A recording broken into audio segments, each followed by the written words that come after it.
धनुष के बाहर जाते ही मोहल्ले के नौजवान अक्सर अंकिता के दरवाजों पर दौड़े चले आते हैं। अंकिता ने ज्यादा देर ना करते हुए फटाफट से साड़ी की बजाय रात की मैक्सी ही डाल ली और एक दफा आईने में खुद को संवार कर सीधा दरवाजे की तरफ बढ़ गई।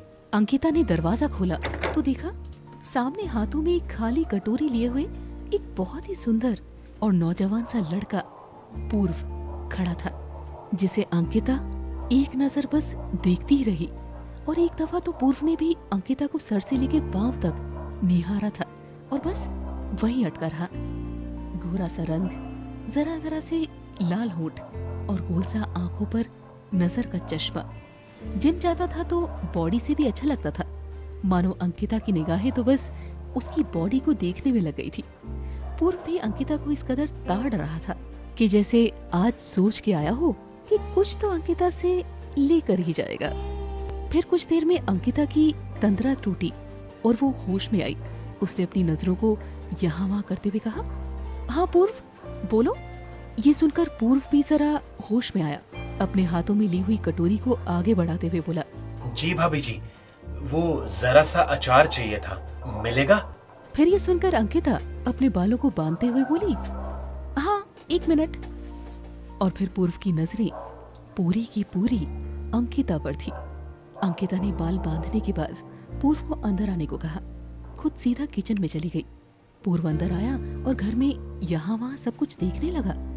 कभी अंकिता की तस्वीरों को बड़ी गौर से देखता तो कभी अंकिता के यहाँ वहाँ बिखरे कपड़ों को।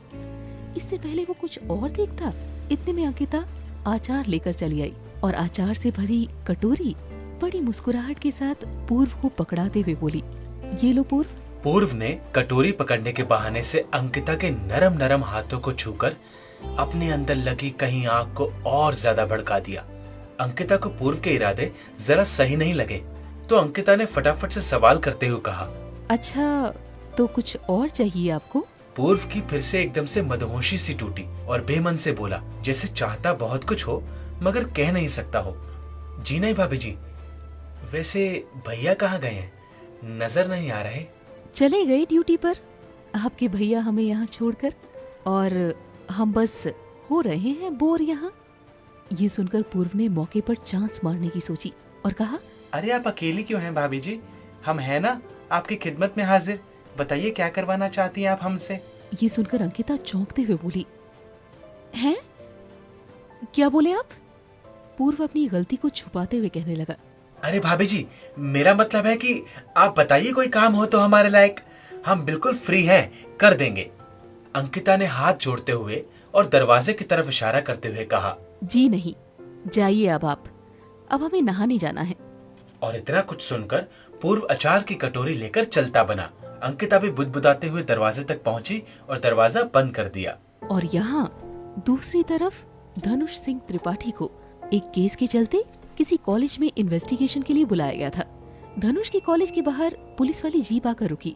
धनुष और उसके साथ 2-3 हवलदार जो कि वर्दी में थे सीधा अंदर की ओर निकल पड़े। कॉलेज के कंपाउंड में बहुत ज्यादा शोर शराबा था क्योंकि एक लाश वहाँ पड़ी हुई थी और ये लाश थी उसी कॉलेज के एक नौजवान छात्र की, जिसके बारे में कहा जा रहा था कि ये एक सुसाइड केस है। पर कहीं से भी देखने पर ऐसा लग नहीं रहा था कि ऐसा कुछ हुआ है। धनुष को वहाँ कंपाउंड में आता देख सब पीछे पीछे हटने लगे। कुछ वहाँ खड़े लोगों के चेहरों से हवाइयाँ सी उड़ने लगी। धनुष ने अपना काला चश्मा आंखों पर से उतारकर अपनी जेब में डाल दिया। अपनी जेब से ग्लव्स निकालकर इन्वेस्टिगेशन में जुट गया। उसके साथ आए हवलदार भी अपने अपने काम में लगे थे। लाश को सही तरीके से देख लेने के बाद लाश को पोस्टमार्टम के लिए भिजवाया गया था। वो एरिया सील कर दिया गया था।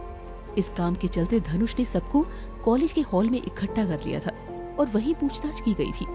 वहीं हॉल में उस लड़के राहुल सलूनिया के पिता और माता भी थे जो कि फूट फूट कर रोने में लगे हुए थे। धनुष ने पहले उनसे बातचीत करनी चाहिए और उनके पास चला गया। राहुल के पापा जो कि बहुत ज्यादा सदमे में थे, उनसे धनुष ने अपना पहला सवाल किया, सर क्या आपके बेटे की किसी के साथ कोई दुश्मनी थी या कोई ऐसी बात जिस वजह से उसने खुद की जान दे दी हो, आपको पता है कुछ ऐसा? राहुल के पापा ने अपने आप को संभालते हुए जवाब दिया, नहीं सर जी, ऐसा कुछ नहीं था। हमारा बेटा बहुत ही शरीफ था और इतना गैर जिम्मेदार नहीं था कि अपने बूढ़े माँ बाप को ऐसे छोड़कर चला जाए। ये जरूर किसी का किया धरा था, जरूर किसी ने मारा है मेरे बेटे को।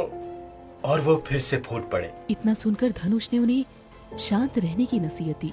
फिर कॉलेज के प्रिंसिपल से बात करने के लिए आगे बढ़े। प्रिंसिपल, जिनका नाम था हेमंत कुमार, दिखने में मोटे से और उम्र करीबन 47-48 के आसपास की, आंखों पर नजर का चश्मा लगाए और हैरानी से खड़े ये सब देख रहे थे, जैसे सबसे बड़ा सदमा इन्हें ही लगा हो। धनुष उनके सामने आ खड़े हुए और उन्होंने अपने आंसू पोंछने की कोशिश की। धनुष ने अपना पहला सवाल प्रिंसिपल से कर डाला और कहा, सर आप बताइए कि कॉलेज में पिछले दिनों में कोई झगड़ा या ऐसा कुछ जिसका ताल्लुक राहुल की मौत से हो? क्योंकि अभी तो बॉडी को पोस्टमार्टम के लिए भेजा है, तो जब तक कोई रिपोर्ट नहीं आ जाती तब तक हम इसे बिना किसी प्रूफ के मर्डर नहीं कह सकते। पर जहां तक मेरा अनुमान कहता है तो ये सरासर कत्ल ही है। खैर, आप खुलकर बता सकते हैं हमें जो भी आप बताना चाहें, जिससे हमारी कुछ मदद हो सके। प्रिंसिपल ने ज्यादा कुछ नहीं कहा, बस रोते रोते अपने दोनों हाथ जोड़ लिए और खामोश ही रहे। धनुष को लगा कि आज के माहौल में किसी से भी कुछ भी पूछना जायज नहीं है, इसीलिए धनुष ने सभी को फ्री कर दिया। धनुष अपनी टीम के साथ थाने की तरफ निकल पड़ा। करीब 20 मिनट के आसपास के वक्त में वो थाने पहुंच गया। थाने जाते ही उसने अपनी कुर्सी पर तशरीफ रखी और हवलदार को कड़क चाय के लिए बोल दिया। दिमाग में बस वही सब बातें, वही ख्याल कि कैसे क्या कुछ हुआ और कैसे सुलझे, बस यही सब चल रहा था। इतने चाय आती, इतने में रजत शर्मा, जो कि इंस्पेक्टर ही थे मगर धनुष से छोटी पोस्ट पर थे, वो आकर थाने में खड़े हो गए। धनुष को जय हिंद बोलकर अपनी तशरीफ उन्होंने भी कुर्सी को बख्शी।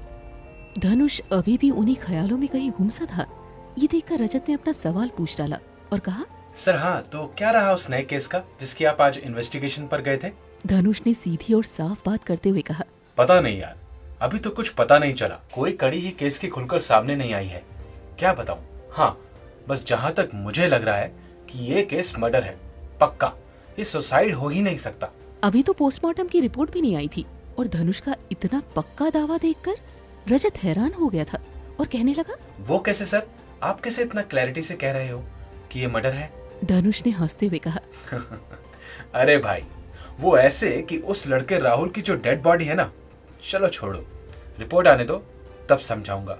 रजत ने फिर से सवाल करते हुए कहा, सर मैं समझा नहीं, चलो आने दो रिपोर्ट, फिर ही देखते हैं। यहाँ इनकी बातें चल रही थी और इतने में चाय भी आ पहुंची। दोनों चाय का मजा लेने लगे और यहाँ घर के बचे कुचे काम निपटाकर अब अंकिता नहाने को बाथरूम में चली गई और शावर का मजा लेने लगी। ठंडा ठंडा पानी जब उसके गर्म गर्म से जिस्म पर पड़ा तो फिर कहीं एक धुआं सा उठ गया। अंकिता फिर अपने हाथों को बस में न रख सकी और अपने ख्यालों में धनुष को लेकर अपने काम में जुट गई। अंकिता की सांसें फिर से तेज हो चली थी, मुंह से फिर से आवाजें निकलने लगी थी। बाहर अंकिता की सासू माँ भी घर पहुंच गई थी। उसने बाहर से दरवाजा खोला और दरवाजा खुला छोड़कर खुद अंदर आ गई। अंकिता को ढूंढने लगी, कहने लगी, अरे बहू, कहाँ हो अंकिता बहू? और अंदर बाथरूम में मदहोश पड़ी अंकिता को जब अपनी सासू माँ की आवाजें सुनाई थी तो एकदम से होश में आकर अंदर से बोली, हाँ मम्मी जी। बाहर से सासू माँ ने कहा, अरे हो कहाँ, नजर क्यों नहीं आ रही हो? अंकिता ने जवाब देते हुए कहा, जी वो मैं बाथरूम में नहा रही हूँ ना, कहिए कुछ काम था क्या? ये सुनकर फिर सासू माँ अपने कमरे में जाते हुए बोली, अरे नहीं, बस यूं ही पूछ रही थी कि घर में हो कि नहीं, क्योंकि बाहर का मौसम आजकल बहुत खराब सा है, तुम्हें पता ही नहीं। नहा लो तुम अच्छे से, मैं चली सोने अपने कमरे में। ये सुनकर अंकिता ने राहत की सांस ली और फिर अपने काम में जुट गई। इधर अंकिता के घर के बाहर बैठा पूर्व बस मौके की तलाश पे था कि कब अंकिता के घर का दरवाजा खुले और वो अंदर पहुंचे। सासू माँ ने तो ध्यान दिया ही नहीं कि दरवाजा खुला ही रह गया, इसीलिए छुपते छुपाते पूर्व भी अंदर घुस आया। सासू माँ अपने कमरे में थी और सो भी चुकी थी और उनके कमरे का दरवाजा तो वैसे ही बंद था। ये देखकर पूर्व बड़ा खुश हो गया, बढ़ चला सीधा अंकिता के कमरे की तरफ। मॉडर्न जमाना है तो मॉडर्न चीजें तो होंगी ही। वही बाथरूम अटैच्ड था कमरे से। पूर्व ने धीरे से अंकिता के कमरे का दरवाजा खोला, अंदर चला आया। धीरे से दरवाजा दोबारा बंद भी कर दिया, बिल्कुल चोरों की तरह। और ये चोर आज सोच कर आया था कि आज चोरी करके ही जाएगा। अंदर चल रहे शावर और अंकिता दोनों की आवाजें बाहर कमरे तक आ रही थी, जिसे सुनकर खुद पूर्व तक के रोंगटे खड़े हो गए। मगर अंदर झुलस रही अंकिता को कुछ खबर नहीं इस बात की कि पूर्व उसके बेडरूम तक घुस आया है। बाथरूम के दरवाजे पर कान लगाकर सुन रहा पूर्व अब बिल्कुल मदहोश होता जा रहा था। अंदर से आ रही अंकिता की जोर जोर की आवाजें उसे एक अलग ही दुनिया में लिए जा रही थी, और अब पूर्व के अंदर की काम वासना की आग भी और बढ़ती चली गई। करीब 20-25 मिनट के बाद अंकिता को सुकून मिला और उसने नहा धोकर बाहर आने के लिए शावर को बंद कर दिया, जिसे दरवाजे पर कान लगाए खड़े पूर्व की मदहोशी की नींद टूटी और उसे अपने पजामे में कुछ विस्तृत सा महसूस हुआ। और फिर उसने एकटक अपने नीचे देखा, जिसे देखकर वो जरा डर सा गया, क्योंकि ऐसी हालत में वो अंकिता के सामने भी नहीं आ सकता था। इसलिए अपने आगे हाथ रख यहाँ वहाँ छिपने के लिए जगह ढूंढने लगा और इतने में अंकिता बाहर आ गई।